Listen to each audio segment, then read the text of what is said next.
সারা বিশ্বে জরিপ করে দেখা গেছে মেয়েদের চেয়ে ছেলেরা হার্ট অ্যাটাক করে বেশি। আরে কেনই বা করবে না?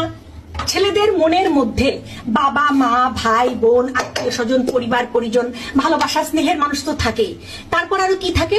ওই রাস্তা দিয়ে ক্লাস 10-এ পড়া মেয়ে গেলেও তাদের হাড়ের মধ্যে ঢুকে যায়।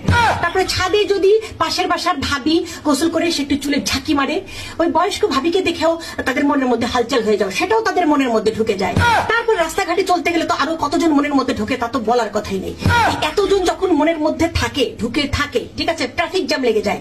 তখন যখন মানে আসল আসে, হার্টের রানী যখন আসে, মানে তার বউ বিয়ে করে যাকে নিয়ে আসে, সে যখন এসে হার্টের মধ্যে ঢুকে দেখে ও মা গো তো ট্রাফিক জ্যাম লেগে গেছে, আমার জায়গায় কই, তখন ঝাঁটা দিয়ে যখন হার্টের মধ্যে বউ ঢুকে এগুলাকে মানে ছাটাই করতে থাকে, তখন ছেলেরা ওগুলো নিতে পারে না।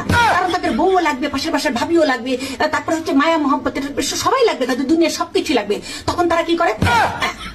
হার্ট অ্যাটাক করে মরে যায়, ঠিক আছে, মরে যায়। আর আমরা মেয়েরা কেন মরবো? আমাদের মেয়েদের মনের মধ্যে তো অন্য কিছু থাকে না। আমাদের মেয়েদের মনের মধ্যে থাকে হচ্ছে শুধুমাত্র বাবা মা ভাই বোন। বিয়ের পর আমরা বাবা মা ভাই বোনকে ঠুস করে পার করে দিই, মন থেকে আউট করে দিই, দিয়ে শুধুমাত্র স্বামী আমাদের মনের মধ্যে থাকে, ঠিক আছে।